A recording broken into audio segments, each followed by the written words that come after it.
ngày đi cô nó từ rồi pro tê cha ngày đi cô kiểu sao á cứ cô nơi mà xa chẳng á thì buổi đi nhặt bằng buổi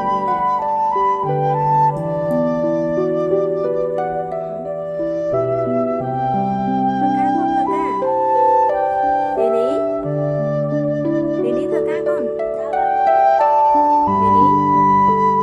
mẹ đang ăn taro pro con đấy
cái kia không mơ